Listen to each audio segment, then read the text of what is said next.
When President Ibrahim Traoré first announced that Burkina Faso would release 1 million geese into the wild, the world laughed.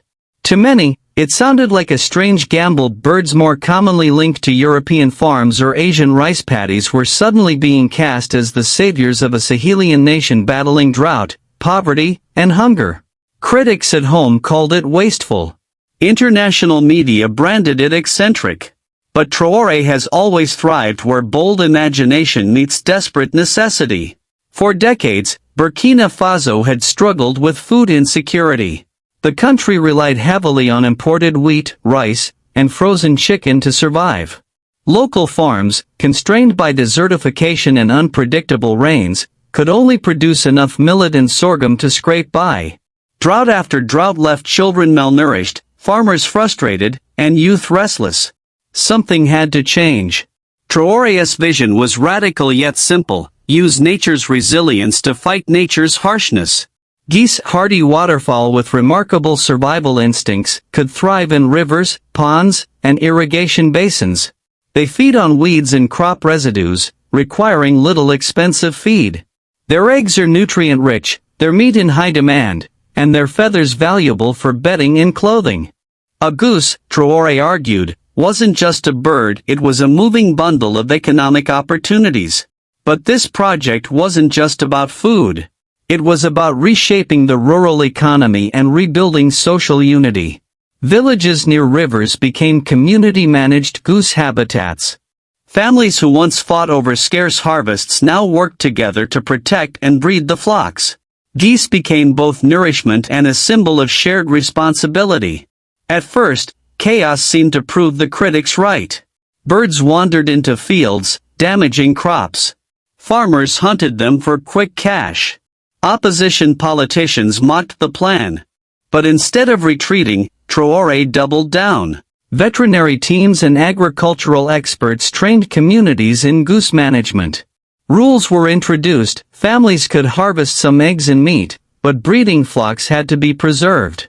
Cooperatives that grew populations were rewarded, while reckless hunting was fined. The gamble began to pay off. Within 2 years, the geese multiplied naturally, filling riversides and reservoirs. Families who once struggled for protein now had access to fresh eggs and meat.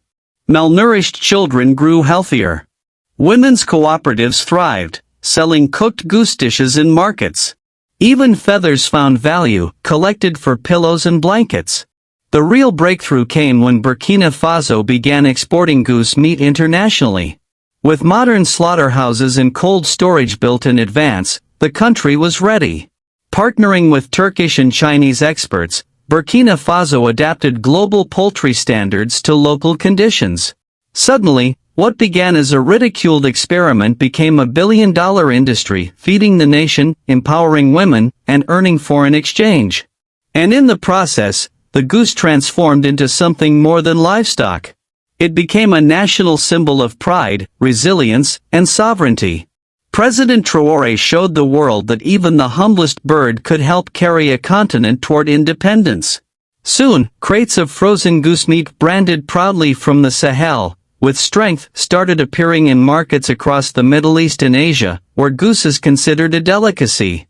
Export deals worth tens of millions of dollars followed quickly. But this project was never just about farming, it was strategic geopolitics. By focusing on a product mostly ignored in global trade, President Traoré gave Burkina Faso an open playing field. Unlike rice, wheat, or poultry industries dominated by powerful Western giants, goose exports had little competition. The benefits stretched far beyond economics. The geese began transforming the land itself. Their grazing controlled invasive weeds along rivers and irrigation canals, saving farmers money. Their droppings enriched the soil, boosting rice and vegetable harvests. Wildlife experts even noted a rise in biodiversity, as the geese attracted predators and scavengers that helped restore natural balance. What locusts once destroyed, the geese now protected. Politically, Traoré's gamble paid off. In villages, people no longer spoke only of gold mines or foreign aid, they spoke of geese. They spoke of children eating better, of women's cooperatives funding wells and schools, of local pride in a bird that had become a symbol of sovereignty. For ordinary Burkinabe, the goose was living proof that Africa could create its own solutions without waiting for handouts from Paris, Washington, or Brussels. Internationally, the shock was real. French media mocked Traoré at first, but later admitted Burkina Faso's export revenues were undeniable.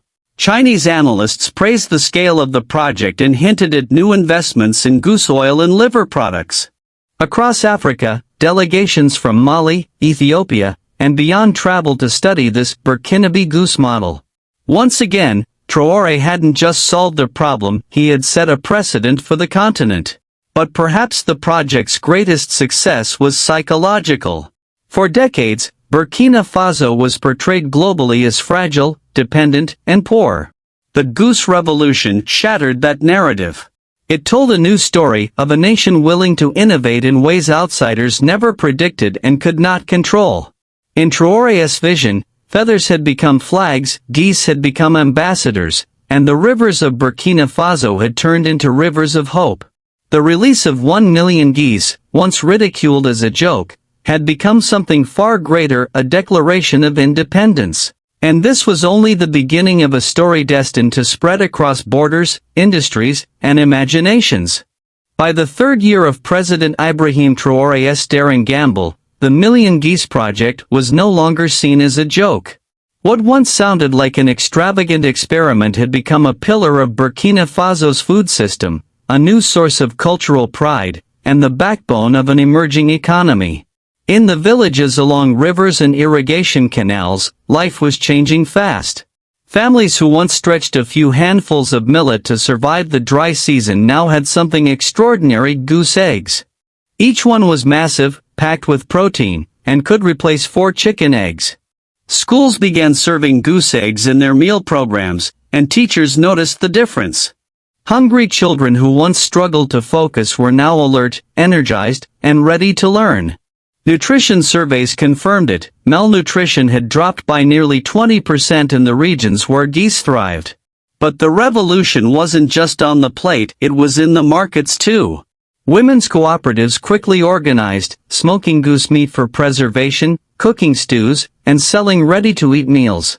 The smell of roasted goose began to fill towns during festivals, while restaurants in Ouagadougou proudly advertised themselves as pioneers of Sahel cuisine, with goose at the center of their menus. Farmers who once depended only on millet and sorghum now had a second, often more profitable, income stream. In some cases, goose sales even outpaced their grain harvests. The government moved swiftly to secure the future of the project. It wasn't enough to eat the geese. Burkina Faso had to build industries around them. Small factories popped up to process goose feathers into pillows, blankets, and winter jackets. Feathers that were once discarded became a valuable export under a new national brand, Sahel Soft. Even European buyers, impressed by the quality, began placing orders. Innovation spread quickly. Goose fat was turned into cooking oil and luxury soaps.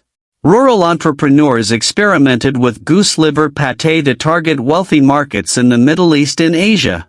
Goose droppings, meanwhile, became prized fertilizer, enriching the soil and boosting rice and vegetable harvests.